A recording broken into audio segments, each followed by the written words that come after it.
Bonjour à toutes et à tous. J'ai une première question. Est-ce que c'est assez fort? Est-ce que vous m'entendez bien? Pas trop, hein? Ça va mieux? Est-ce que c'est trop fort maintenant? Non, c'est parfait, ok. Bonjour, merci pour votre présence aujourd'hui. Alors, c'est la fête de la science. C'est la fête de la science depuis le vendredi 3 octobre. Peut-être que vous avez été à quelques activités ce week-end, si vous êtes des bons élèves du Jardin des Sciences. Sinon, c'est qu'aujourd'hui, et c'est pas grave, merci quand même, bravo. Et c'est jusqu'à lundi prochain, lundi 13. Et donc, à l'occasion de la fête de la science, on organise plusieurs événements, c'est au niveau national, autour d'une thématique. Et cette année, la thématique, c'est intelligence. Intelligence avec le S entre parenthèses. Donc, autant vous dire qu'on a eu énormément de sujets à aborder, ça nous a beaucoup inspiré. Et aujourd'hui, nous allons vous parler de cerveau virtuel. Pour parler de cerveau virtuel, nous recevons Demian Battaglia, qui est physicien de formation et qui est aujourd'hui chercheur CNRS au laboratoire de neurosciences cognitives et adaptatives de Strasbourg. C'est pour ça, LNCA. Aujourd'hui, on va parler de neurosciences computationnel. Alors voilà, j'ai découvert ce mot en programmant cette conférence. Computationnel, c'est utiliser les concepts fondamentaux de l'informatique dans la recherche et dans la démarche scientifique. Vous comprendrez donc qu'on va parler à la fois un peu d'informatique, un peu de mathématiques, un peu de neurosciences aujourd'hui. Surtout, beaucoup de neurosciences. Alors la question va être, est-ce que par la simulation virtuelle d'un cerveau humain, nous pourrions prédire les impacts d'une lésion cérébrale ou d'une intervention médicale sur un individu? Quand on m'a présenté ce sujet, quand on m'a présenté Monsieur Battaglia, je me suis dit, c'est super intéressant. Alors j'ai programmé la conférence pour pouvoir en savoir plus en m'asseyant à côté de vous, parce que c'est pas du tout mon domaine. Voilà, donc je vous remercie pour votre attention. Si vous avez des questions, ça sera pour après la conférence. Et merci pour votre conférence, Monsieur Battaglia. Et merci pour l'invitation.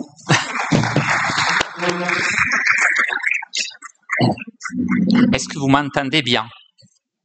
Et est-ce que vous me comprenez malgré mon accent italien? Voilà. Ça, c'est plus difficile, en fait. Désolé, je parle avec cet accent dans toutes les langues que je parle, donc et j'ai tendance à bouger les mains beaucoup aussi, mais là, je n'ai pas de pointeur laser, donc je ne vais pas vous rendre aveugle avec la lumière laser. Alors, merci pour cette introduction. Évidemment, je vais aujourd'hui vous initier à cette discipline qui est la mienne, qui est la discipline des neurosciences computationnelles. Il s'agit d'une discipline émergente.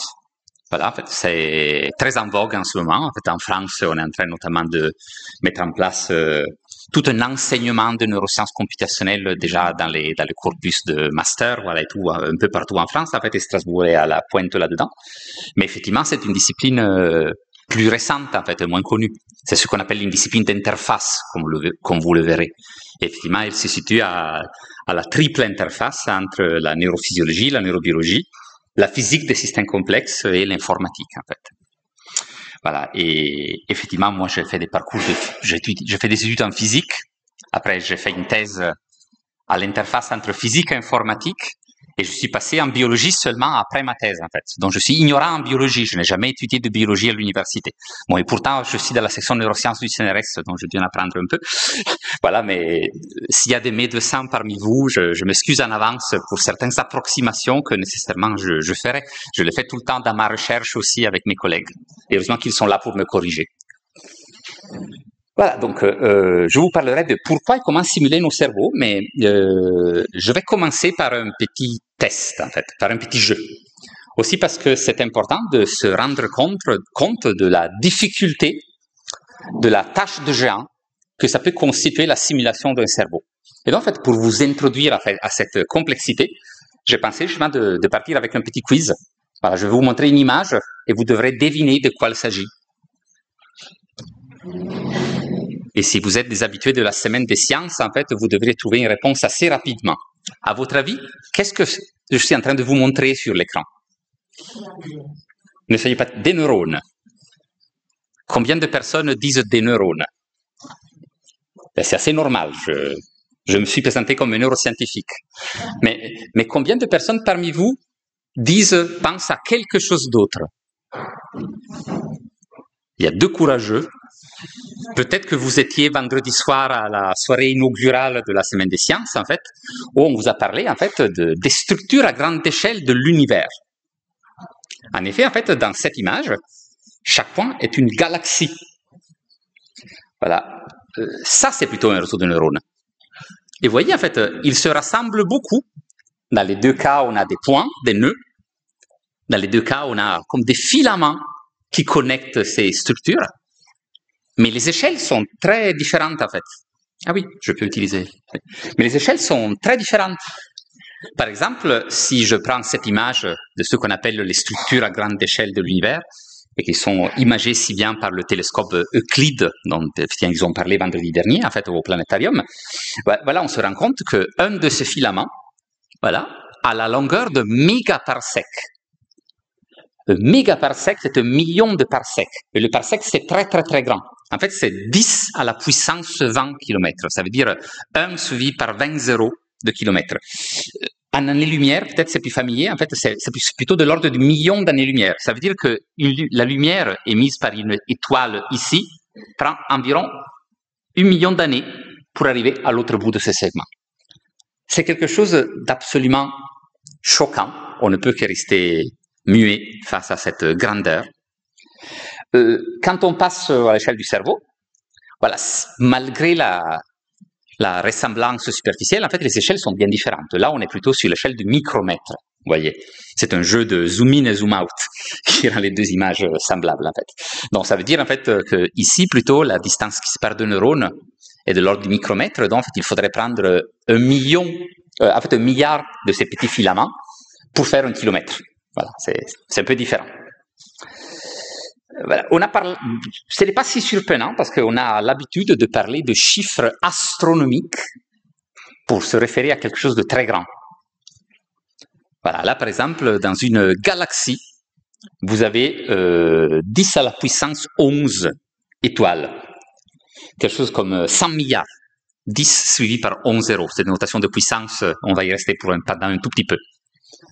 Voilà, donc, et si je demande combien de galaxies existent dans l'univers, en fait, bon, il y a des comptages, en fait, qui permettent donc, en prenant le poids moyen d'une étoile, d'estimer le nombre d'atomes qui existent dans l'univers, en fait. On prend l'infiniment petit et l'infiniment grand, et on arrive à des chiffres astronomiques, effectivement. Dans l'univers, en fait, composant ces grandes structures filamenteuses, en fait, on a environ 10 à la puissance 80 atomes. C'est énorme, en fait. Ça, c'est un chiffre, c'est ce qu'on appelle un chiffre astronomique. Mais le cerveau n'est pas timide non plus. Le cerveau aussi associé à des gros chiffres, vous voyez. Et c'est ma manière de vous introduire la complexité du cerveau. Parce que là, ce qu'on va voir, en fait, dans ce défi, dans ce jeu, c'est lequel des deux systèmes que je vous ai montré est le plus complexe, finalement. Dans un cerveau, dans chacune de vos têtes, on peut trouver 10 à la puissance 11 neurones. C'est ça aussi, c'est le même nombre que le nombre d'étoiles dans une galaxie. On commence sur le même terrain, dans chacune de vos têtes, en fait. Et les neurones, en fait, ont tendance, vous le savez, à faire des connexions avec d'autres neurones. En fait, chaque neurone fait des centaines de milliers de synapses avec d'autres neurones. Donc, si je compte notre type d'objet dans la tête, si je compte les synapses plutôt que les neurones, j'arrive à 10 à la puissance 16. Ça aussi, c'est un chiffre astronomique, en fait, mais visiblement, je reste loin du nombre d'atomes dans l'univers. Donc, est-ce que l'univers est plus astronomique que le cerveau? En fait, pour trouver des chiffres astronomiques, encore plus astronomiques à l'intérieur de chacune de vos têtes, je dois abandonner un peu ce qu'on appelle en neurosciences la structure. En fait, en neurosciences, mais en architecture aussi, en fait, la structure d'un objet, c'est ce qui le compose. Donc, le cerveau, effectivement, est composé de neurones, de synapses, d'axones, de dendrites, ces filaments qui les connectent. Mais le cerveau n'est pas si puissant et si intéressant juste pour la façon dont il est fait, juste pour sa structure. En fait, le cerveau est dynamique, le cerveau est actif. Et en fait, l'activité du cerveau, en réalité, est le secret de notre intelligence, en fait. Nos pensées peuvent être interprétées comme des patterns d'électricité produits par notre cerveau. Alors ça, je vous montre une image d'artiste, en fait, voilà, qui a été réalisée par un étudiant dans notre laboratoire. Voilà, vous voyez ces étincelles, ces petits bouts de lumière associés à chaque neurone. En fait, les neurones émettent des grumeaux d'électricité et les échangent entre eux comme des petits messages. En fait, les neurones sont actifs et échangent ces petits objets qu'on appelle les potentiels d'action. Là, vous voyez, en fait, non, pas un des premiers, mais un enregistrement d'un potentiel d'action par Alan Hodgkin et Andrew Huxley, qui, dans les années 50, en fait, ont découvert les mécanismes par lesquels les neurones peuvent produire ces impulsions électriques. Et là, il s'agit vraiment d'impulsions électriques du type tout ou rien. En fonction des entrées qu'il reçoit, un neurone décide si émettre un potentiel d'action ou pas. 0 ou 1. Comme dans un circuit électronique, en fait, comme le transistor, en fait, dans un circuit électronique. En fait, et c'est là qu'on commence à trouver des ressemblances avec d'autres objets que nous connaissons bien, c'est-à-dire les ordinateurs, en fait. Voilà. Et en réalité, en fait, les neurones sont des entités assez simples parce que leur langage n'est composé que de ces potentiels d'action, ces lettres binaires, 0 et 1. Tout ce que notre cerveau produit, tout ce que notre cerveau dit, il le dit en ensemble d'impulsions binaires. Mais on a beaucoup de neurones, on l'a vu.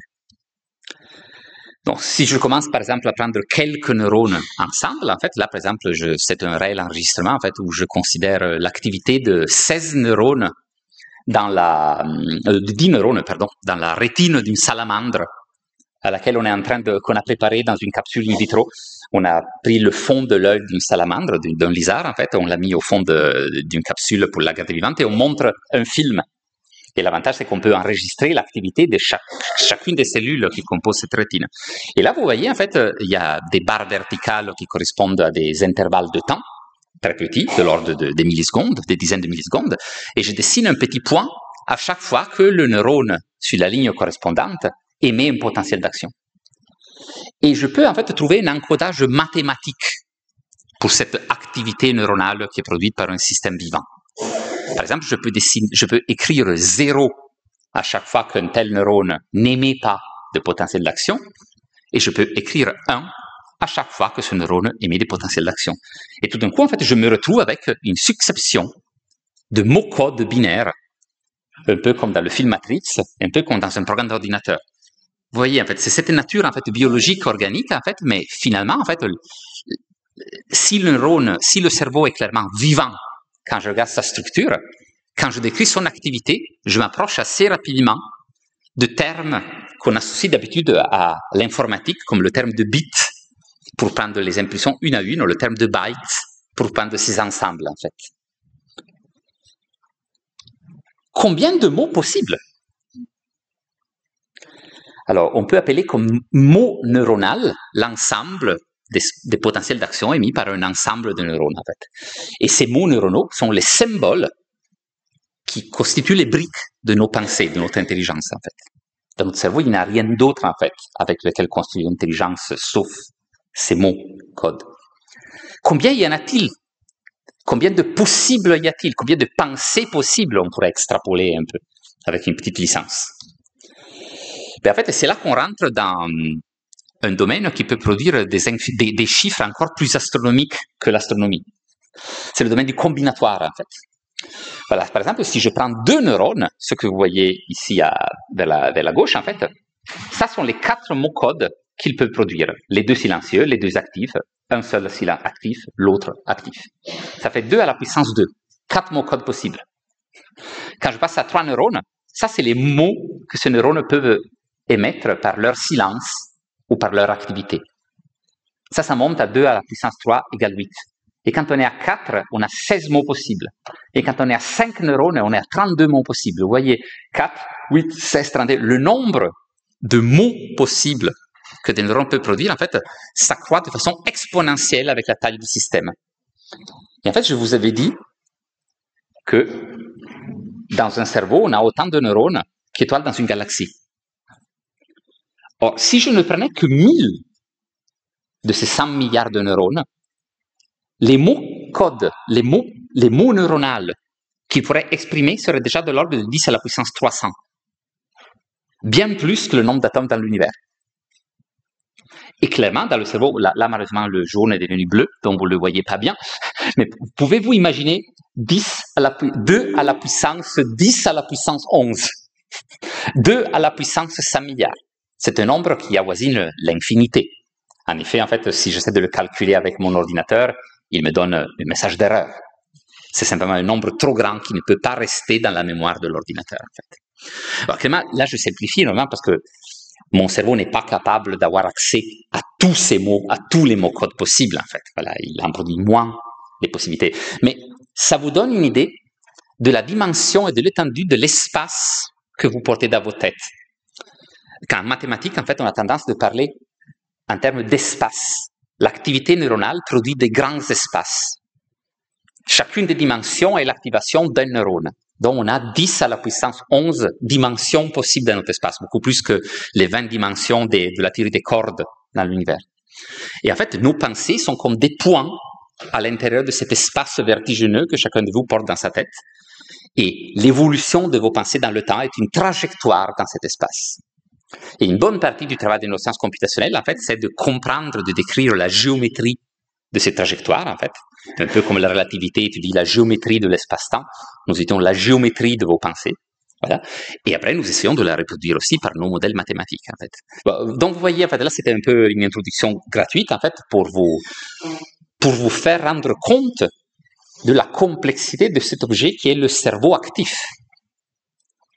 Voilà, on parle souvent de l'infiniment petit, de l'infiniment grand, de l'infiniment étendu, mais le cerveau est clairement un objet prototypique, exemplaire de ce qu'on appelle le troisième infini, parfois en physique, l'infiniment complexe, en fait. Et on en reparlera. Voilà, donc, allons-y. Est-ce raisonnable, alors, de modéliser tout ça, vu sa complexité? Alors, peut-être je vais commencer par vous dire quelque chose par rapport au mot modéliser. Ça, c'est important. Parce que, qu'est-ce qu'on entend par modélisation? Là, je vais vous faire un peu d'épistémologie, de philosophie de la science, de la connaissance pendant quelques diapos. Voilà, bon. Là, par exemple, cet objet, on l'appelle le modèle. C'est un modèle architectural. Voilà, on prend l'architecture d'un système, on la reproduit. Le fait de la reproduire, en fait, ça me permet de mieux comprendre la compatibilité entre les différents objets, me permet de voir quelque chose par l'ensemble que je ne vois pas juste par les petites parties avant de les coller ensemble. En fait, ça, c'est une utilisation typique du modèle, en fait. Mais ça, c'est un modèle un peu en échelle, à l'identique, en fait. Mais ce n'est pas le seul type de modèle possible. En réalité, on appelle modèle chaque système chaque description de la réalité. Dans ce sens un peu élargi de la notion de modèle, ceci est aussi un modèle. Ça, c'est un très beau tableau de la période fauve de Piet Mondrian, le peintre néerlandais qui a passé aussi une partie de son temps à Strasbourg, en fait, à l'Aubette notamment. Et c'est ce qu'on appelle l'arbre rouge, en fait. Bon, à part la couleur rouge, il s'agit d'une représentation assez réaliste d'un arbre, l'automne. Voilà. Et ça, c'est un modèle d'arbre, parce qu'il le représente, en fait. Quelques années plus tard, le même Mondrian peignait cet arbre gris. Et là, vous voyez, en fait, l'arbre est encore reconnaissable, d'une certaine manière. Le titre aide, déjà. Mais clairement, on commence à perdre toute une partie des détails qui étaient présents dans ce premier tableau que je vous ai montré. Dans la même année, quelques mois plus tard, il peigne ce pommier en fleurs. Et là, les lignes commencent à se séparer.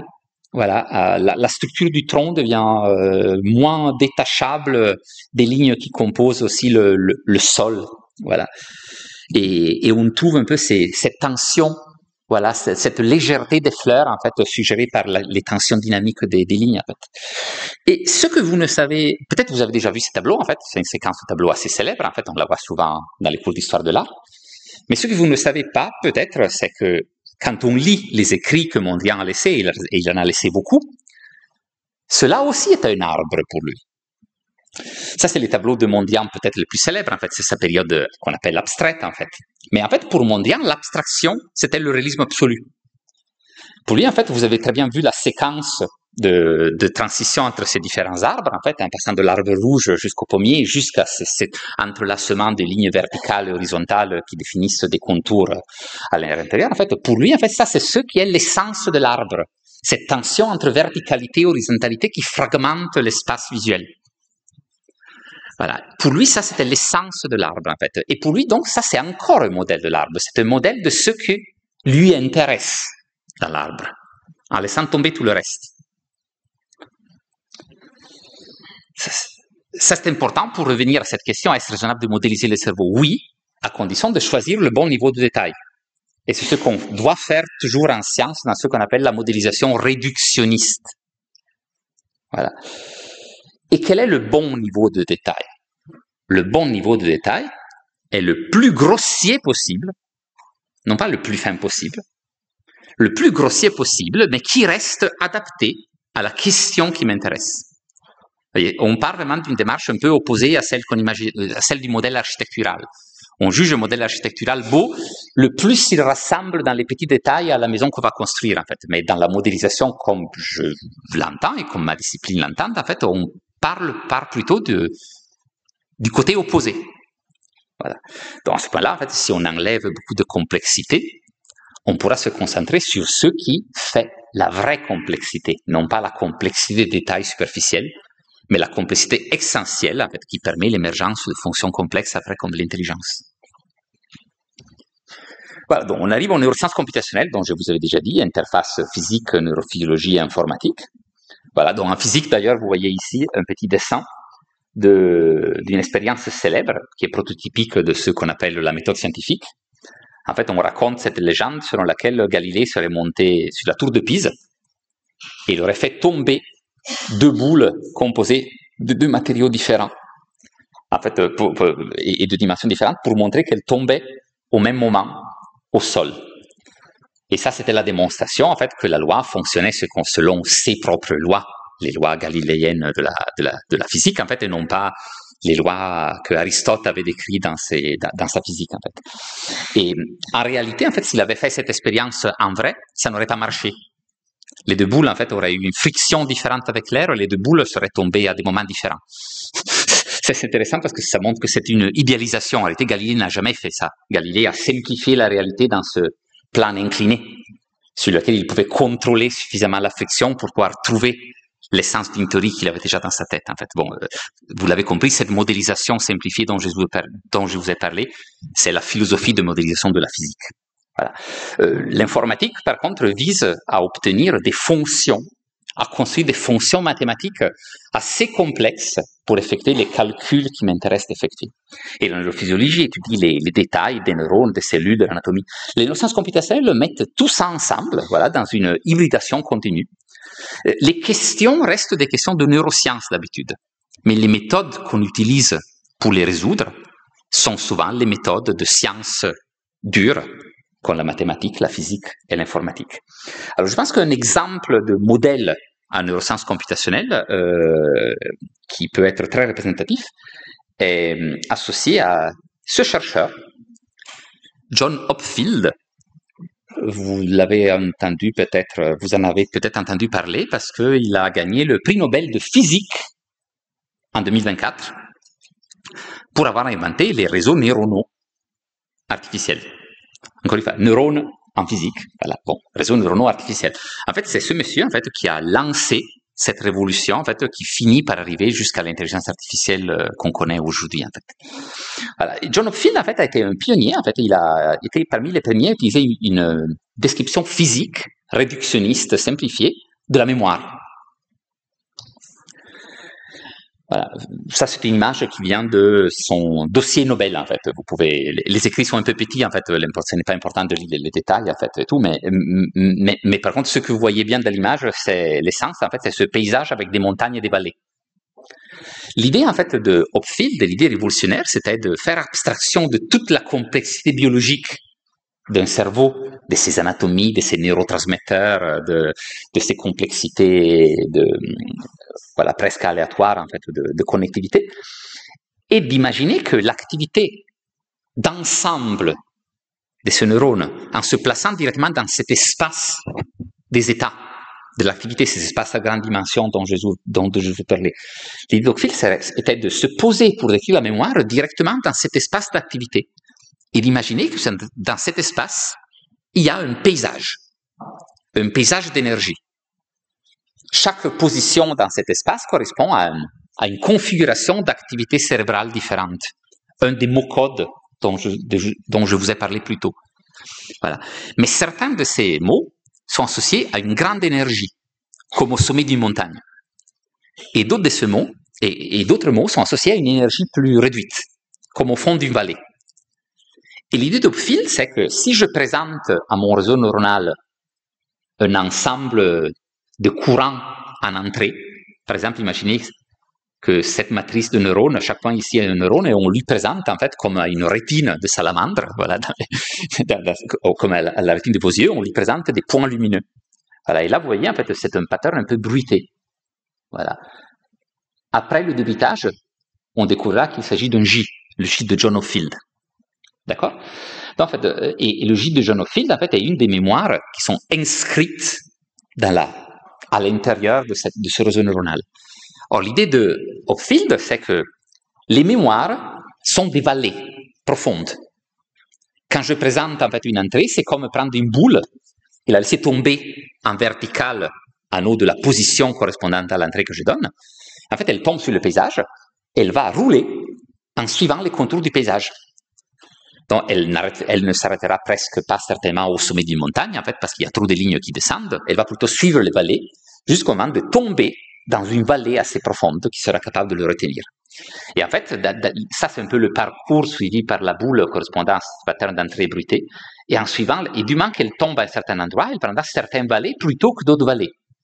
Et en suivant ce labyrinthe de vallées et de pics, en fait, il tombera dans une vallée qui correspond à ce pattern récupéré, le J débruité. En effet, une des premières applications de ces réseaux neuronaux de Hopfield a été ce qu'on appelle l'OCR, la reconnaissance automatique de caractères manuscrits, par exemple, pour les convertir en caractères, voilà, comme ça. Et vous voyez, en fait, qu'ici, on n'a pas de neurones, c'est juste question d'énergie et de paysage.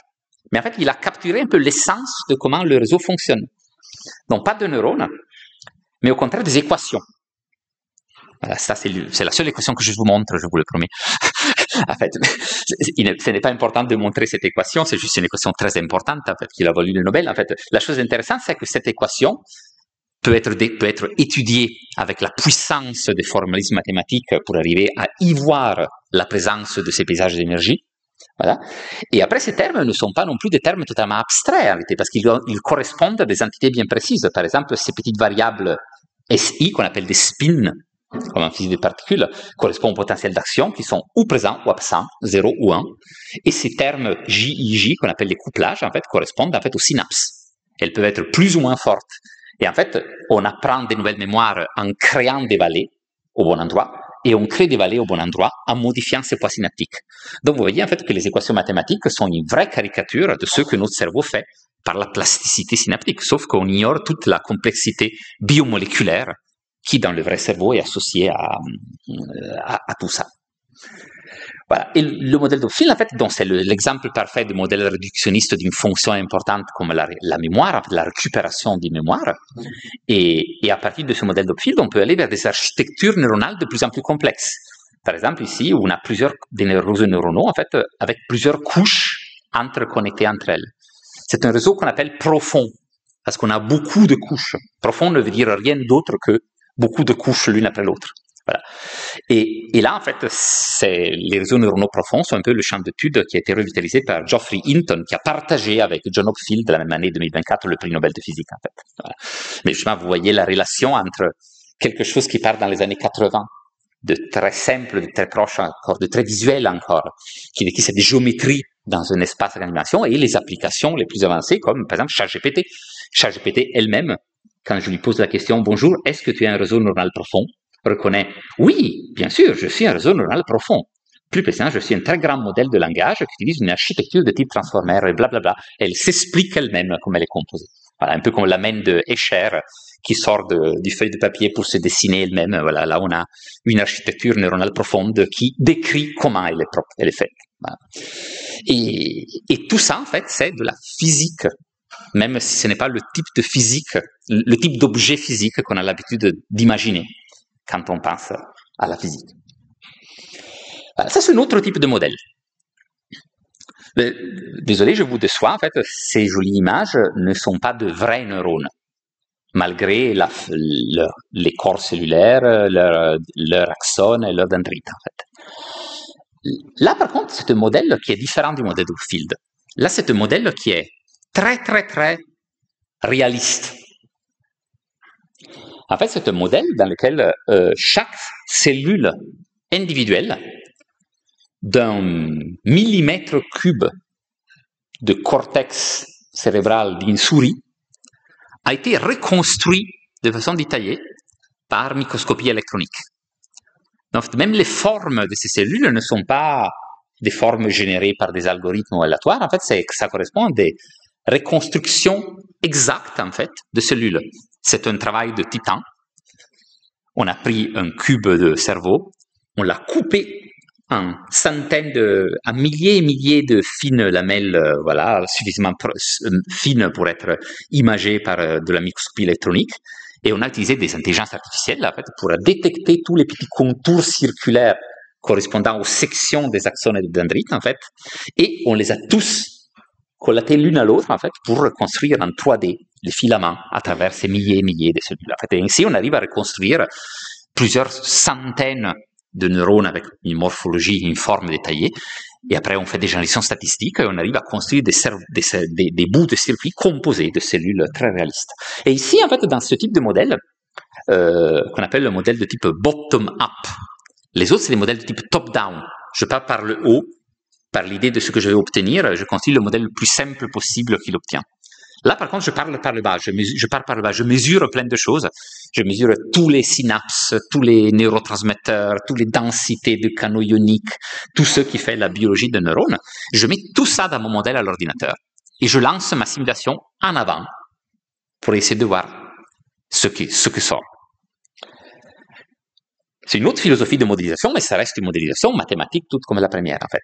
En fait, c'est une approche de modélisation qui était proposée fortement par ce monsieur, Henry Markram, dont vous avez peut-être entendu parler, en fait, parce que dans les premières années 2000, il a été le chef, en fait, il a lancé, après, il a transféré la leadership à quelqu'un d'autre, en fait, mais en fait, il a été l'initiateur et l'idéateur de ce qu'on a appelé le Human Brain Project, le projet cerveau humain. En fait, à un certain point, dans les années 2000, l'Union européenne a lancé ce qu'on appelle les programmes flagship, bateau amiral.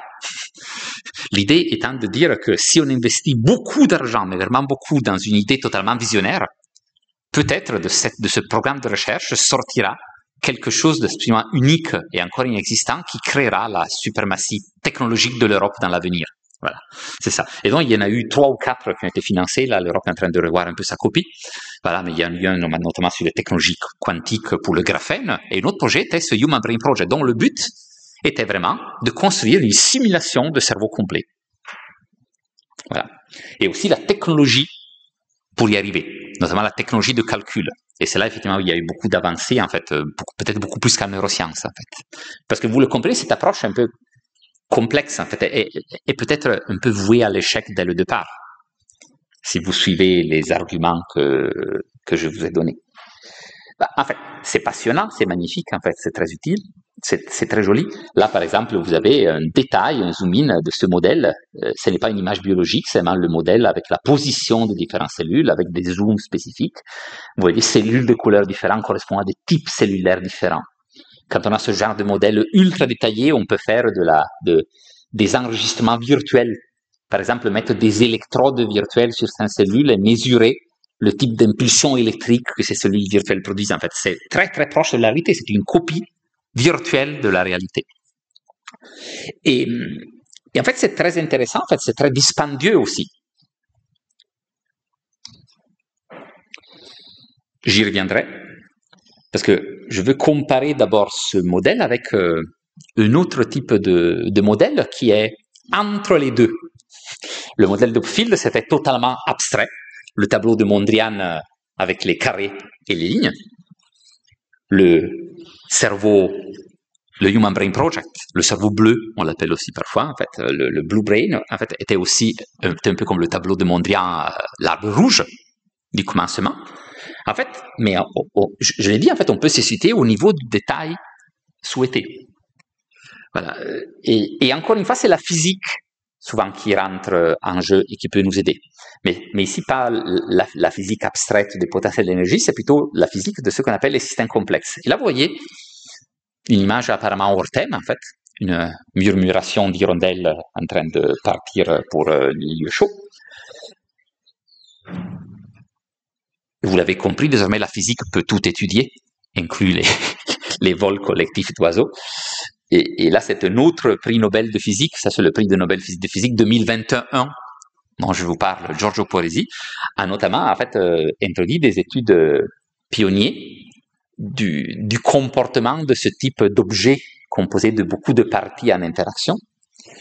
Et parce que, en se concentrant sur un fait intéressant, si cet objet, ce groupe d'oiseaux en vol, c'est une entité qu'on appelle émergente. C'est quelque chose de différent des parties qui la composent.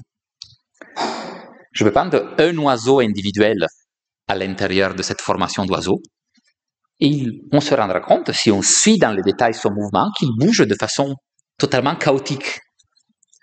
Voilà, il peut avancer un peu dans la direction du groupe, mais après il peut reculer, il peut changer, il peut hésiter, il peut changer encore de direction, il peut finir en fait, après plusieurs tergiversations, de se remettre dans la bonne direction.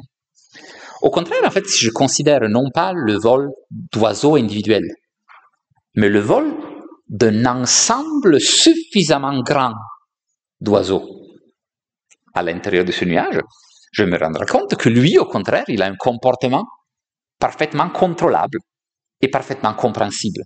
Le groupe d'oiseaux, dans son ensemble, bouge dans une certaine direction. Mais pas les neurones individuels, en fait. Et c'est ce que Giorgio Parisi a compris, en fait, parfois quand on a des systèmes d'une complexité si grande comme les ensembles d'oiseaux ou les réseaux de neurones, ce n'est pas important de les étudier au niveau de la cellule individuelle. Par contre, en fait, on n'a pas besoin non plus d'oublier complètement l'existence de cellules, comme l'a fait Hopfield dans son modèle de mémoire, mais on peut en fait étudier le comportement statistique d'ensemble des cellules, un peu comme Boltzmann avait déjà fait pour étudier les gaz. Les gaz, les molécules de gaz à l'intérieur de cette pièce obéissent les lois de Newton et de Galilée, les lois de la physique aussi. Mais on n'a pas besoin de connaître la position exacte de toutes les molécules pour connaître ce qui lie la température de cette pièce à la pression et qui peut varier en fonction de l'ouverture ou pas de fenêtres. Voilà, la thermodynamique en fait. Et là, c'est la même chose. En fait, Giorgio Parisi a compris qu'on pouvait un peu faire des approximations statistiques de la physique de tout système complexe, bien au-delà de gaz. Et c'est comme ça, par exemple, qu'on peut étudier par des approches physiques des phénomènes complexes, non pas à l'échelle de la cellule individuelle, mais à l'échelle d'ensemble de cellules. On n'a pas besoin d'aller au niveau détaillé de la cellule individuelle comme le modèle d'Henri Markram. On peut par exemple se rendre compte que, par l'observation, que dans le cerveau, beaucoup de cellules ont tendance à s'activer en synchronie entre elles. Ici, je vous montre une représentation en fait de deux régions cérébrales. On peut zoomer à l'intérieur d'une région cérébrale et identifier toute une série de neurones qui, au lieu de s'activer de façon indépendante, s'activent tout le temps ensemble. Et d'ailleurs, en fait, dans l'autre région aussi, on peut avoir des neurones qui s'activent tout le temps ensemble. Et ces deux ensembles de neurones dans une région et dans une autre séparés par plusieurs centimètres de distance ont aussi tendance à s'activer de façon synchronisée malgré la distance ou à s'éviter. L'un s'active quand l'autre ne s'active pas. En fait, c'est ça le bon niveau auquel peut être étudiée la fonction du cerveau.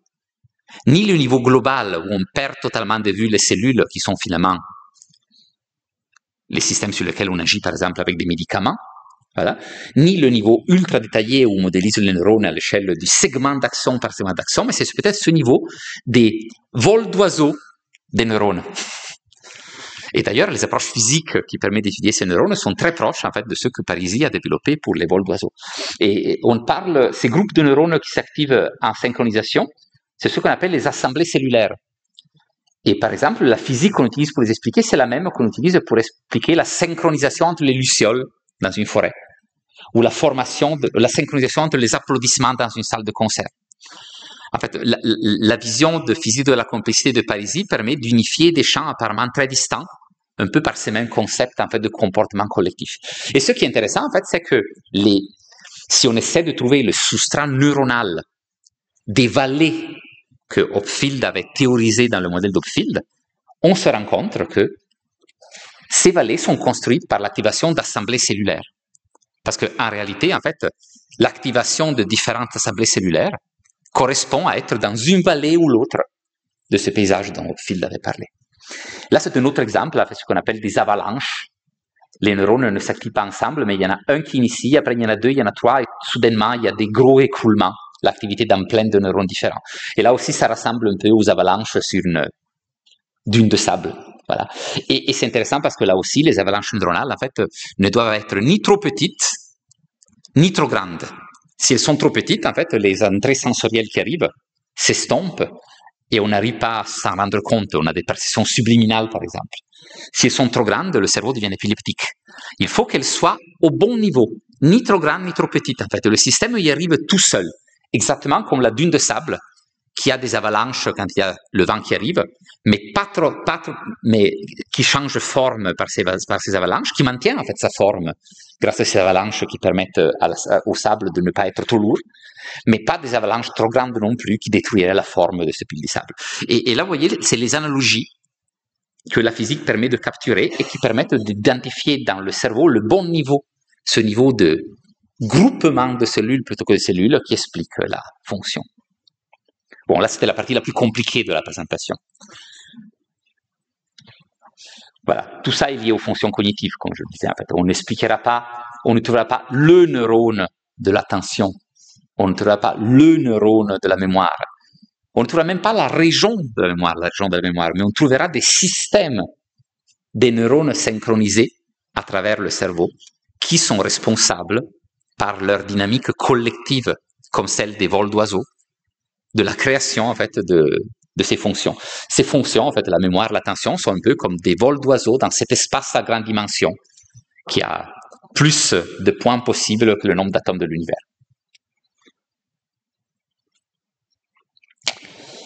Voilà, donc les simulations ultra-réalistes ont besoin de superordinateurs, comme ce superordinateur qui se trouve à Jülich, en fait, en Allemagne, pas loin d'ici. Et vous voyez, là, par exemple, c'est un ensemble d'avalanches neuronales simulées par ce cerveau. Mais en fait, on l'a compris, si on comprend pourquoi ces avalanches se forment, voilà, si on comprend la logique, cette logique de comportement complexe et collectif, on n'a pas besoin de superordinateur pour simuler un cerveau. En fait, je peux bien... Ça, c'est une simulation que j'ai demandé à un étudiant ici de réaliser, de ces avalanches, vous voyez, en fait, ces lignes, ces neurones qui s'activent, en fait, dans son ordinateur portable, en fait. Si on comprend la physique de mon système, j'évite de brûler des tonnes de gaz carbonique, en fait, pour faire des simulations ultra coûteuses, en fait. Et les arbres sont heureux.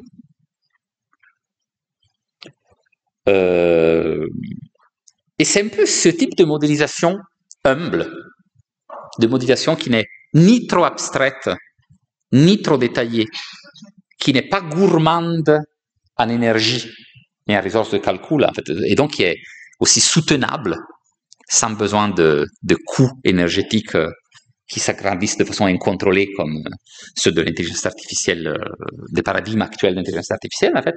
C'est ce type de simulation qui est en train de trouver aussi des applications cliniques. Droit au but, pourquoi je vous montre ce drapeau de l'OM de Marseille? En fait, parce que je vais vous parler d'un simulateur qui était construit à Marseille, en fait. Les Marseillais en sont très fiers. Là, vous voyez le journal La Provence, en fait. À Marseille, on a inventé le cerveau virtuel, en fait. Une entreprise loin de l'exploitation de patrons voyous, elle a fait des simulations. C'est le style typiquement marseillais. Moi, j'ai travaillé à Marseille longtemps. Donc, je reconnais, j'entends aussi des accents que je ne sais pas imiter, en fait. Mais vous devez imaginer. Mais bon, en fait, effectivement, c'est un produit français, voilà. C'est The Virtual Brain. C'est un simulateur de cerveau, en fait. Le chef de ce projet international, c'est Victor Girsa, voilà, en fait, qui viendra à Strasbourg aussi prochainement, au printemps, dans les séminaires de notre institut thématique interdisciplinaire, en fait. En fait, Victor Girsa a utilisé ce type de modélisation moyenne entre l'excessivement détaillé et l'excessivement simplifié pour des applications très concrètes. Notamment, en fait, pour la modélisation du cerveau d'un patient épileptique. Et il y est arrivé parce qu'il est allé droit au but, comme l'OM, en oubliant, en enlevant les détails non nécessaires, mais en incluant tout ce qui est nécessaire pour donner des informations utilisables par les cliniciens. Voilà. D'où l'importance de cet équilibre entre réalisme et soutenabilité. Voilà, donc le problème est très concret en fait. Vous connaissez l'épilepsie, c'est cette maladie neurologique en fait qui cause comme des tempêtes d'électricité à l'intérieur de votre cerveau, qui finissent très souvent par une perte de conscience en fait après plusieurs épisodes qui anticipent cette perte de conscience finale en fait. C'est épuisant pour le patient, c'est dangereux pour le patient qui peut perdre conscience en pleine situation de vie quotidienne en fait. Et malheureusement en fait, souvent on arrive à traiter ces épilepsies par des médicaments, mais on a beaucoup de patients qui sont pharmacorésistants, notamment pour un certain type d'épilepsie qui sont des épilepsies du lobe temporel. Et parfois, on se rend compte que la seule solution pour améliorer la qualité de vie de ce patient, c'est d'envisager une chirurgie. Une chirurgie dans laquelle on comprendrait quelle est la partie du cerveau dans laquelle ces tempêtes électriques s'originent et trouvent le moyen de se propager partout dans le reste du cerveau, menant à la perte de conscience. Et par contre, vous comprenez, c'est un peu compliqué d'enlever une partie du cerveau sans être totalement sûr qu'il s'agit de la bonne partie à enlever et qu'il n'y aura pas de dégâts supérieurs, en fait, qu'on ne créera pas des handicaps supérieurs à ceux qu'on essaie de résoudre, en fait. D'où le fait que souvent, les chirurgiens ont un tel niveau d'incertitude qu'ils préfèrent ne pas opérer, même si l'opération aurait pu, en fin de compte, être la bonne solution. Voilà. Donc, en fait, là, il y a un vrai besoin de solutions qui puissent à la fois améliorer le taux de succès post-opératoire, mais aussi, en fait, aider le médecin dans sa prise de décision pour arriver, en fait, à opérer tous les patients qui devraient l'être, en fait, sans être bloqués par ces hésitations. Voilà, donc souvent, ça c'est une vraie patiente, en fait, à Marseille, ça c'est une vraie photo de son cerveau. En fait, quand on envisage la possibilité d'une chirurgie, en fait, les patients sont hospitalisés et en fait, on implante pendant quelques jours à l'intérieur de leur cerveau ces longues aiguilles que vous voyez ici dans l'IRM, en fait. En fait, il s'agit de longues électrodes, en fait, avec beaucoup de contacts électriques.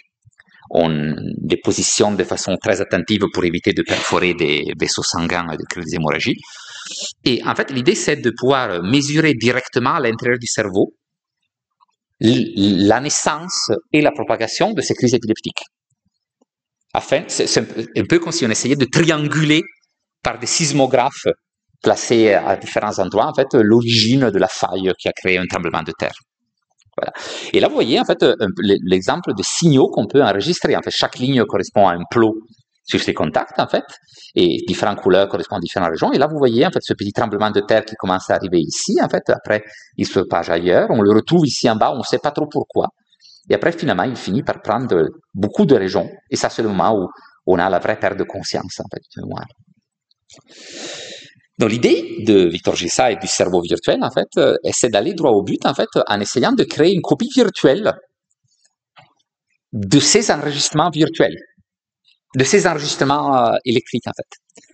On peut, en fait, par exemple, imaginer de scanner la connectivité du cerveau d'un vrai patient par une approche d'IRM, de résumer tout ça dans un objet mathématique qu'on appelle un connectome pour construire une simulation du cerveau qui est contrainte par ce connectome personnalisé, extrait de l'analyse IRM de la tête d'un patient spécifique, en fait.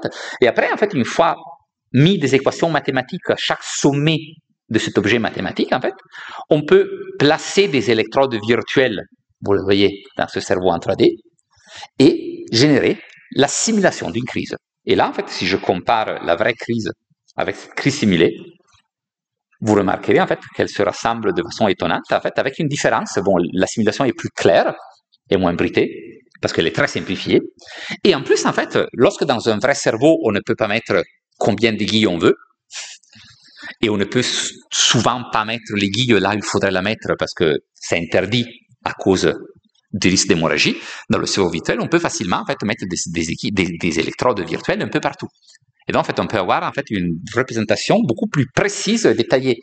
Notamment, en fait, ici, on arrive à comprendre comment est-ce que l'épilepsie qui initie ici peut se propager ailleurs par cette région noire, en fait, qu'on ne peut pas mesurer par des vraies électrodes parce qu'elle est trop profonde dans le cerveau. Et c'est donc là, par exemple, que ce genre de simulation pourrait suggérer qu'une bonne manière de contenir la crise serait d'affaiblir le faisceau de connexion entre ces deux régions sans besoin, en fait, de les enlever complètement, en fait, par les techniques. Voilà. Et actuellement, en fait, il y a une expérimentation clinique en cours. La clinique d'Hautepierre est aussi impliquée. Et on aura bientôt la réponse si ces objets sont utiles ou pas pour améliorer la décision médicale, en fait. Mais je pense que ce n'est pas de la science-fiction. Et je finirai pour une brève mention de l'avenir. Si on arrive à simuler le cerveau, là, on arrivera de plus en plus, en fait, à comprendre ce qu'il dit et peut-être, en fait, à agir sur ce qu'il fait grâce à ce que nos simulations nous diront de dire, grâce aux prédictions de nos simulations qui permettront de prédire ce qu'une certaine manipulation sur le cerveau va faire. En effet, en fait, si on a un modèle à l'ordinateur du cerveau et un vrai circuit cérébral, on pourrait penser de les mettre en communication par ce qu'on appelle une interface cerveau-machine. Et là, les premières applications sont cliniques. Là, par exemple, vous voyez des images qui viennent de Grenoble, en fait, de l'entreprise Climatech par le neurologue Alim Benabid, en fait. Voilà. Là, il s'agit d'un exosquelette qui permet à un patient tétraplégique de marcher. Et cet exosquelette, en fait, est piloté directement par les signaux qui proviennent de son cerveau. Vous voyez, en fait, cette matrice a été installée directement à l'intérieur du cortex prémoteur, en fait. Et ces signaux électriques sont interprétés par un cerveau qui en construit un modèle et le traduit en signaux moteurs donnés au moteur qui compose l'exosquelette, en fait, permettant à ce patient de manipuler des objets, en fait, par ses bras, ou bien de marcher, en fait, par ses jambes. Et je rappelle, ce patient est tétraplégique, donc paralysé des deux bras et des deux jambes. Les paralysés marchent, les aveugles voient. Là, c'est un exemple de prothèse d'œil, de rétine, développée entre Lausanne et Munich. Voilà. Donc l'idée, c'est de mettre une petite... Là, c'est des patients qui ne sont pas totalement aveugles, en fait, mais qui souffrent d'une très grave forme de rétinopathie périphérique. Ça veut dire, en fait, qu'ils voient juste au tout milieu, mais ils ont perdu complètement la vue d'espace. Et donc, en fait, ils n'arrivent pas à combiner l'image de l'œil droit et de l'œil gauche, en fait, et de fait, en fait, leur cerveau est fonctionnel, en fait, mais leur caméra dans les yeux, non. Donc, en fait, là, l'idée, c'est de mettre sur des lunettes des caméras et un micro-ordinateur traduit automatiquement les images captées par cette caméra de l'espace périphérique en impulsions électriques qui sont transmises par des électrodes directement dans les neurones. Vous vous souvenez, je vous avais montré les mots codes binaires associés à la rétine d'une salamandre. Mais là, en fait, un ordinateur génère des mots codes binaires à injecter directement dans la rétine humaine pour récupérer la vision grâce à un œil bionique. Et là, c'est un dispositif qui est aussi en train d'expérimentation, en fait, pour redonner la vue à ceux qui ne l'ont pas. Voilà. Et là, c'est l'objet dans la petite main, en fait, de la personne. Et Elon Musk aussi s'est lancé dans le business, en fait. Vous avez entendu peut-être parler de sa boîte appelée Neuralink. Voilà. Elon Musk, en fait, a le but ambitieux d'arriver d'ici une dizaine d'années à apprendre à lire et écrire directement dans le cerveau. Voilà. Là, c'est son dispositif, en fait. Et il a développé même un robot spécial pour pouvoir l'implanter. Parce que ce dispositif a une centaine de micro-tentacules en plastique, en fait, qui sont positionnés un à un, selon des lignes courbes à l'intérieur de la région sur laquelle elle est implantée pour maximiser les signaux captés. Voilà. Et là, il y a eu plusieurs patients paralysés, en fait, qui arrivent maintenant à piloter leur chaise roulante, en fait, directement par leur cerveau, mais aussi, en fait, qui télécommandent la curseur de leur ordinateur, en fait, pour activer plein de systèmes de domotique dans la maison et tout. Voilà. Voilà. Bon, clairement, on est au balbutiement de ces techniques maintenant, en fait. On a encore beaucoup de progrès à faire. Ils ne sont pas très durables pour le moment. Au bout de quelques années, ils arrêtent de marcher. Mais on a déjà des ambitieux entrepreneurs transhumanistes qui prophétisent d'un futur proche dans lequel, en fait, grâce à cette interface cerveau-machine, on pourra copier directement tous les mots codes binaires dont je vous ai parlé à l'intérieur d'un ordinateur et le faire vivre à l'intérieur d'une simulation, voilà. Ce qui permettra non pas seulement aux paralysés de marcher et aux aveugles de voir, mais aussi aux morts de ressusciter ou de ne pas mourir, en fait, voilà, pour compléter la citation évangélique, en fait, qui est un peu dans les visions pseudo-religieuses de ces transhumanistes. Et tout ça dans la vertige. On a un nouveau domaine qui naît, celui de la neuroéthique, des nouveaux défis éthiques, voilà et tout. Mais je pense que ça, c'est le bon moment de m'interrompre et de discuter avec vous. Voilà.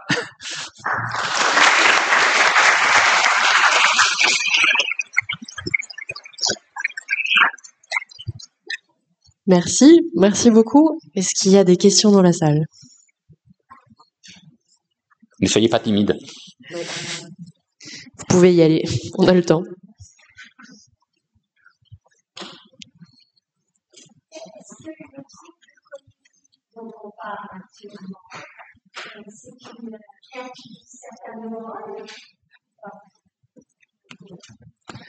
Très bonne question. En fait, troubles cognitifs, on en a de types très différents. Voilà, on peut partir des troubles neuropsychologiques, voilà, comme la dépression, les troubles de l'attention, jusqu'aux maladies neurologiques, comme la maladie d'Alzheimer, la maladie de Parkinson, les maladies neurodégénératives. En fait, vous l'avez compris, le cerveau est fait de structure, mais il est fait aussi de dynamique. En fait, on pourrait dire il est fait de hardware et il est fait de software, pour aller un peu dans un langage d'informatique, en fait. Et certainement, si l'hardware se casse, l'ordinateur fonctionnera moins bien. La lésion de certaines parties du cerveau, en fait, pourrait porter à des troubles importants du fonctionnement de ces systèmes, dont à des déficits cognitifs, à des pertes de mémoire, à des problèmes de concentration. Mais certains problèmes, au contraire, pourraient dériver de problèmes software, en fait. L'activation ne se fait pas comme il faudrait. La bonne nouvelle, c'est aussi qu'on pourrait imaginer, par exemple, même si l'hardware est abîmé, de reprogrammer le software. Voilà, ça c'est intéressant. Cette vision un peu informatique du fonctionnement du cerveau ouvre des perspectives que la médecine commence seulement maintenant à explorer. Là, par exemple, dans notre laboratoire, on le fait sur des souris, pour le moment pas encore sur des êtres humains, mais on a des souris Alzheimer. On a des souris qui ont été conçues dès la naissance pour avoir des gènes qui les condamnent à développer la maladie d'Alzheimer au bout de quelques mois. Voilà. Et ouais, en effet, ces souris, comme des patients Alzheimer humains, ont des troubles de mémoire qui commencent d'abord par des subtiles pertes d'orientation et finissent par une incapacité totale de s'orienter dans l'environnement où elles sont. Et je pense que ces souris développent des lésions, des plaques amyloïdes, en fait, des pertes neuronales, de toute façon. Mais on a compris que si on lui montre pendant quelques jours de la lumière à la bonne fréquence d'oscillation, ces souris récupèrent la mémoire. Et l'effet, d'ailleurs, dure, même plusieurs mois après la présentation de la lumière. Il faut présenter la lumière à la bonne fréquence. Si la fréquence est un peu trop rapide ou trop lente, l'effet de mémoire ne se récupère pas. Alors, pourquoi ce système marche? En fait, on ne le sait pas encore complètement. Mais il est assez improbable que juste de la lumière clignotée pendant quelques minutes, pendant une semaine, en fait, répare tous les dégâts structurels de l'hardware. Au contraire, en fait, ce que nous pensons et que nous pouvons mesurer aussi par des outils mathématiques de type IA, en réalité, parce qu'ils sont appris par des réseaux neuronaux, c'est effectivement que c'est la dynamique de ces souris qui est perturbée. Elle a tendance à se bloquer, un peu comme un vieux disque vinyle que de temps en temps saute parce qu'il y a un petit grumeau de poussière sur le disque. Et ça, c'est associé aux pertes de mémoire, en fait, avant la stimulation. Mais après cette thérapie de stimulation, le disque reprend à tourner sans être bloqué. Voilà, c'est comme si on faisait justement une patch software à la dynamique pour que la dynamique puisse rester saine malgré les circuits endommagés. Donc ça, c'est l'avenir, en fait. Et je pense que grâce à notre amélioration de la capacité de modéliser le fonctionnement du cerveau, on arrivera de plus en plus à comprendre comment intervenir sur le cerveau pour le revitaliser, pour le refonctionnaliser malgré les processus pathologiques. Et même si on ne sait pas les guérir. Oui, pour la dame qui était épileptique, vous avez aussi fait une modélisation de cerveau, et un cerveau donc virtuel. Et après, vous avez dit la solution pourrait être de supprimer des connexions. D'affaiblir des connexions. D'affaiblir des connexions. Donc ça voudrait dire que c'est toute la recherche et après clinique, quoi, comment faire et tout. Dans le modèle, on peut le faire parce que c'est physique, mais après on intervient sur le corps et c'est une autre histoire. C'est presque comme si on opérait et on savait pas trop quelle partie on enlève. C'est un peu. Ce qui est intéressant, c'est que là, il y a vraiment une expérimentation clinique en cours. Donc là, ce n'est pas juste un jeu. On le fait vraiment. Alors, d'ailleurs, en fait, lorsqu'on peut implanter des électrodes sur des animaux, des souris ou des primates non humains pour des raisons de recherche, ce n'est pas éthique d'implanter des électrodes dans un être humain, sauf s'il y a des raisons spécifiques. Et la raison spécifique dans le cas, c'est que le patient est effectivement hospitalisé en vue d'une exploration pré-chirurgicale, et ces électrodes sont implantées justement non pas pour notre étude de scientifiques fous, mais pour l'exploration pré-chirurgicale. En fait, ces modèles sont contraints par des vraies données cliniques. C'est pas des données de recherche, en fait, c'est les données que les cliniciens utilisent de toute façon pour prendre leurs décisions. Or, en fait, les premiers modèles virtuels qu'on a fités étaient ce qu'on appelle des modèles post-hoc.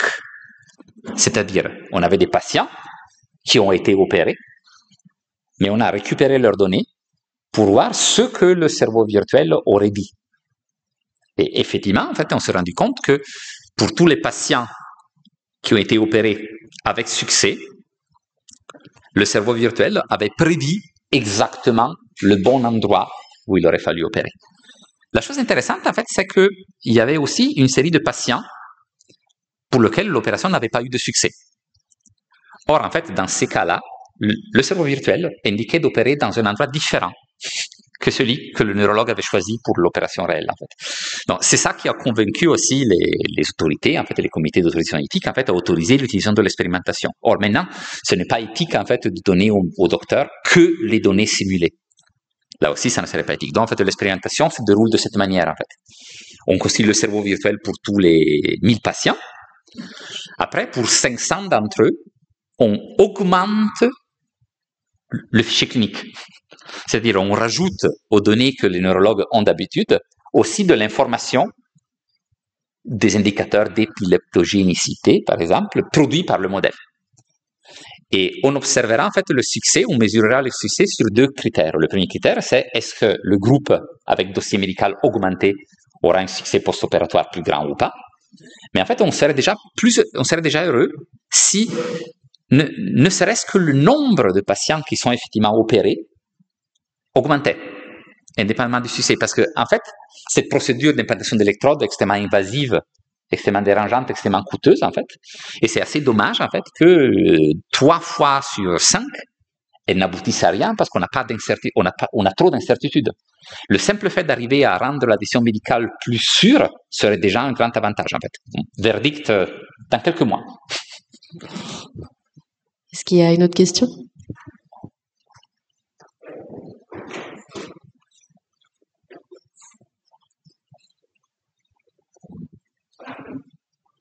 Merci pour pouvoir nous faire espérer tellement de possibilités. On aide des malades. Est-ce qu'on peut éventuellement augmenter les capacités des humains le transhumanisme, c'est pas le problème, mais donner plus de mémoire, un accès à la mémoire peut-être plus large, puisqu'on sait que l'ordinateur nous bat sur ce domaine, ou même maintenant qu'on est exposé à des sursauts militaires mondiaux, est-ce que les militaires n'auraient pas intérêt à gommer quelques douleurs ou développer quelque agressivité? Est-ce qu'on pourrait comme ça aller un peu plus loin sans... Ouais, c'est là que vous tombez sur ce genre de questions neuroéthiques, justement. Là, en fait, voilà. Oui, tout à fait. C'est ce qu'on appelle les exemples que je vous ai montrés sont des exemples d'hommes diminués qu'on essaie de restaurer.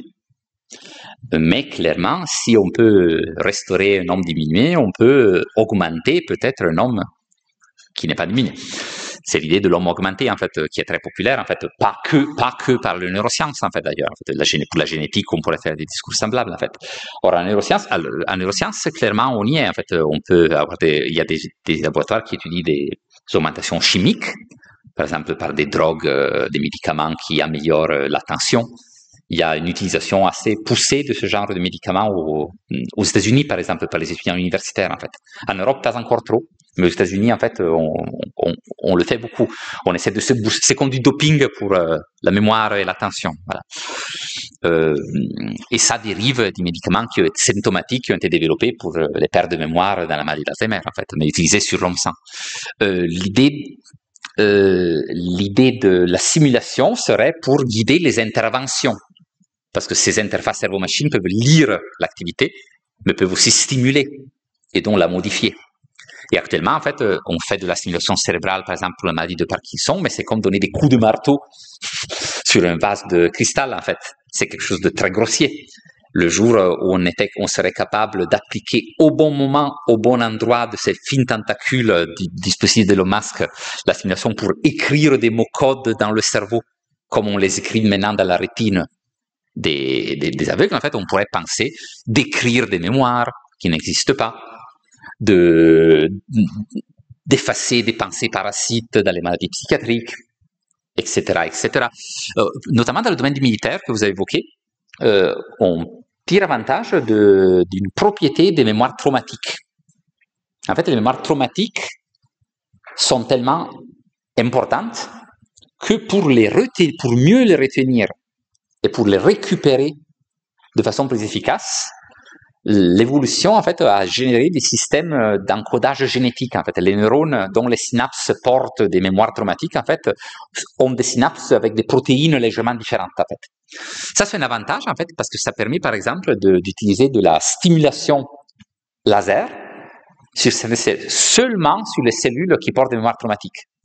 Et là, on a déjà testé, par exemple, sur des souris, la possibilité d'effacer des mémoires traumatiques.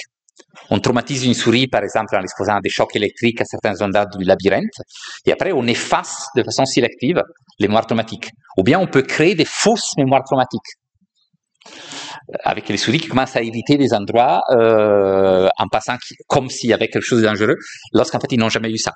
Et ça, c'est financé évidemment par la DARPA, l'agence de financement de la recherche militaire aux États-Unis. Est-ce que c'est bon, est-ce que c'est mal? On peut penser que c'est bon d'aider des vétérans traumatisés, en fait. Mon beau-frère est parti comme infirmier en Afghanistan, il est revenu avec un choc post-traumatique, en fait. Il a été sous analyse et sous médicaments pendant 4 ans pour pouvoir en ressortir, en fait. Ça serait très bon. Est-ce qu'on peut créer des soldats sans peur? C'est discutable. En fait, on sait, par exemple, qu'on peut rendre une personne plus ou moins altruiste en fonction de la phase du courant qu'on injecte dans son cortex orbitofrontal. On peut modifier la moralité d'une personne. Est-ce qu'on laissera tout ça dans les mains d'Elon Musk ou pas? C'est une bonne question. Le mal n'est pas la technologie elle-même, c'est l'usage qu'on en fait. On l'a très bien vu avec le nucléaire, en fait.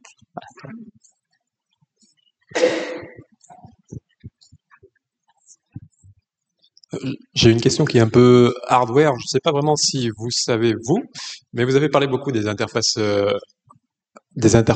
homme-machine.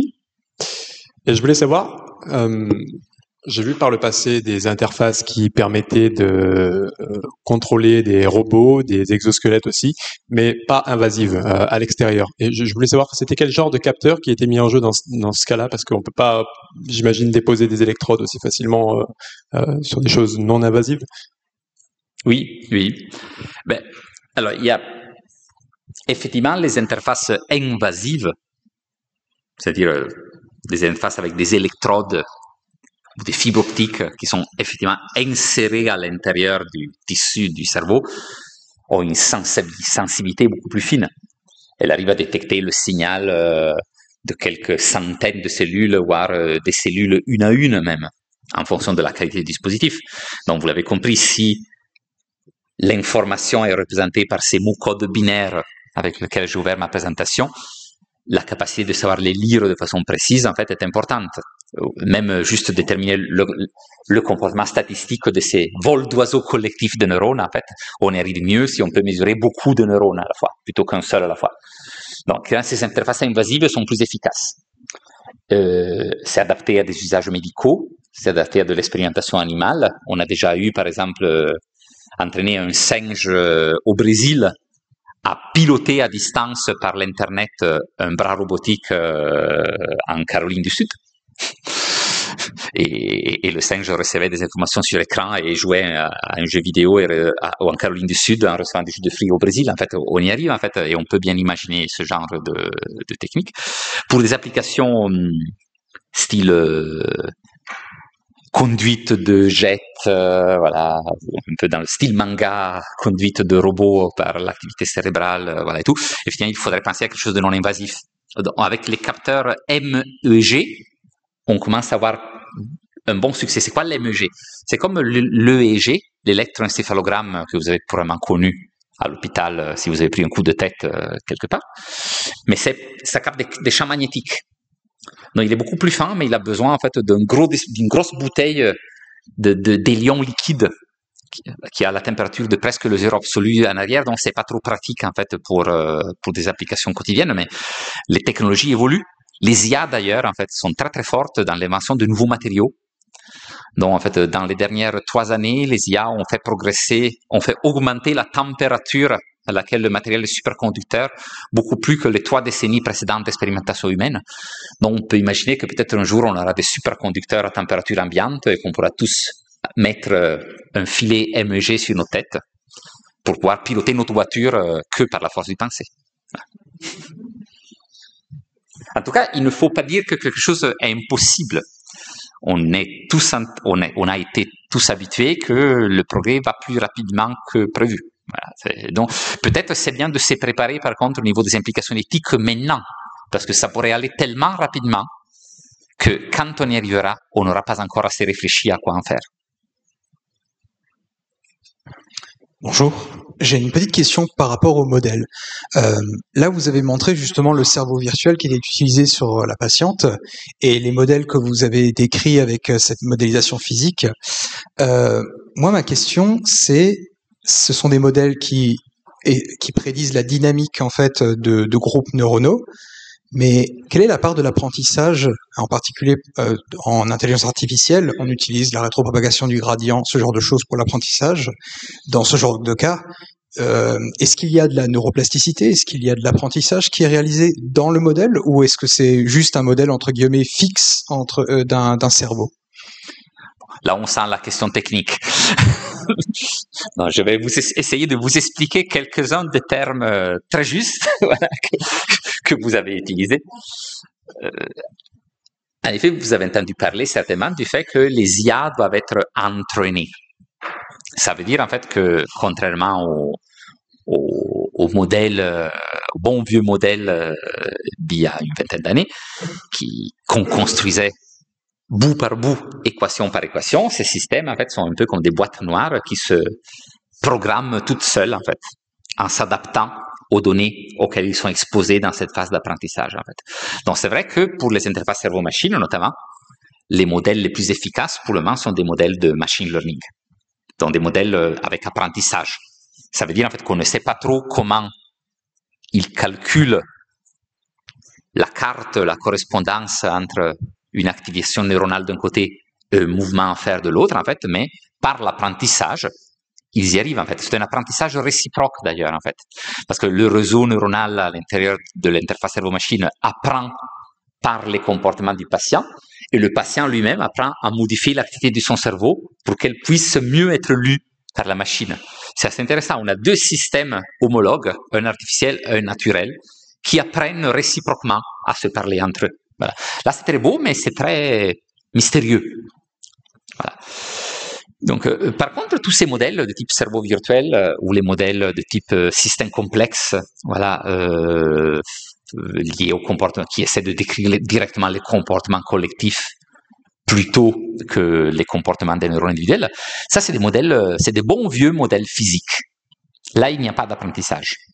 Donc ici notamment, en fait, on n'a pas d'apprentissage. On peut avoir utilisé des algorithmes pour régler les paramètres fins du modèle, mais le modèle est construit avec une vision physique du fonctionnement du circuit. Et c'est pour ces raisons qu'il reste interprétable. Or, je pense qu'à l'avenir, en fait, on aura une alliance entre ces 2 types de modèles. Les modèles avec une théorie qui peut être inspirée par la physique des systèmes complexes ou par d'autres théories, et les modèles d'IA. Où la puissance d'ajustement fin de l'IA permettra aux modèles physiques de devenir plus efficaces dans leurs prédictions, mais tout en restant interprétable, en fait. Je pense que c'est justement l'hybridation entre les 2 approches qui créera des IA explicables à l'avenir. Et cela nous permettra aussi d'en garder le contrôle. Est-ce qu'il y a d'autres questions? Oui. Je vais donner le micro quand même, c'est simple. Il faut que je traverse toute la salle. Désolée.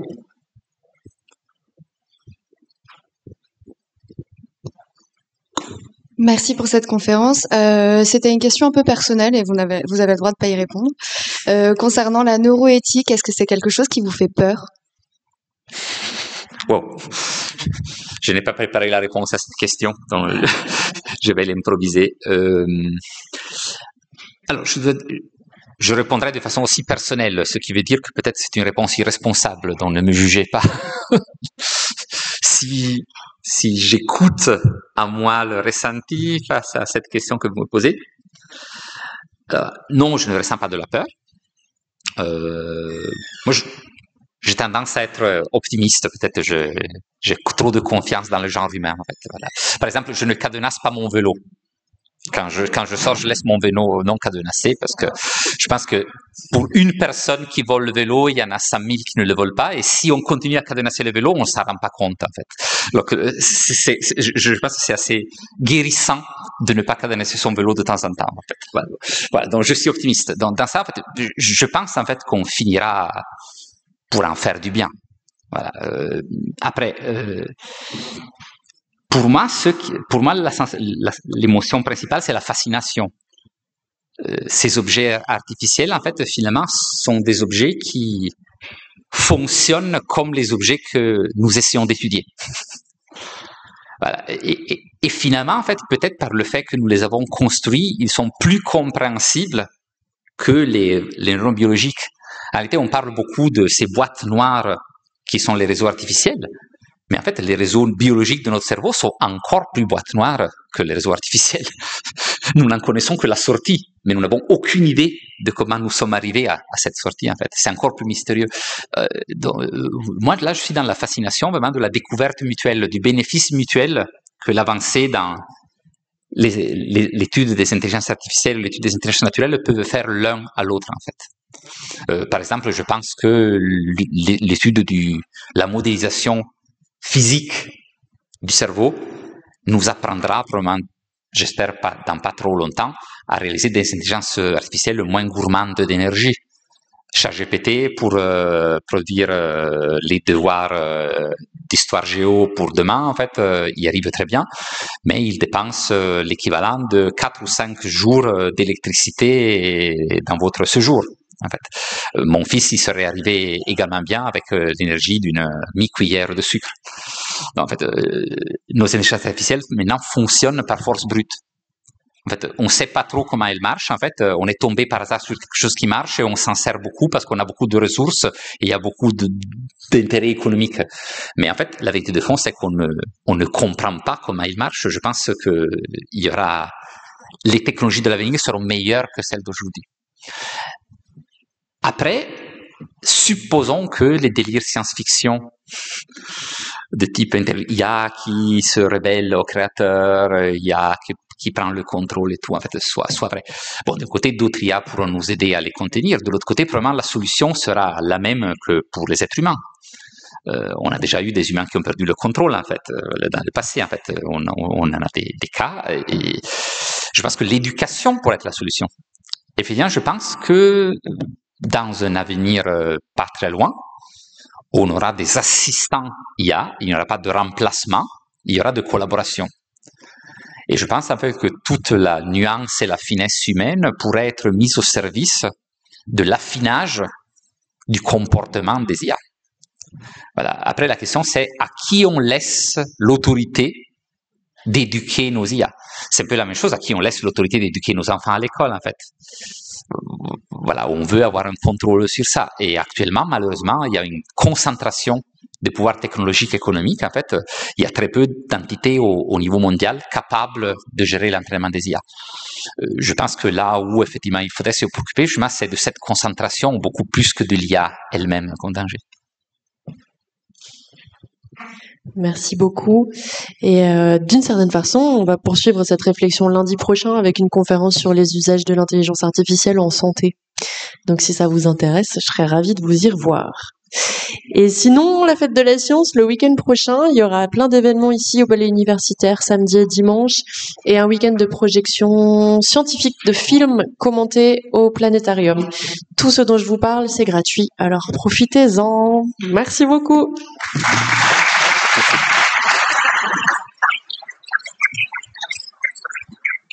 J'espère que ça allait.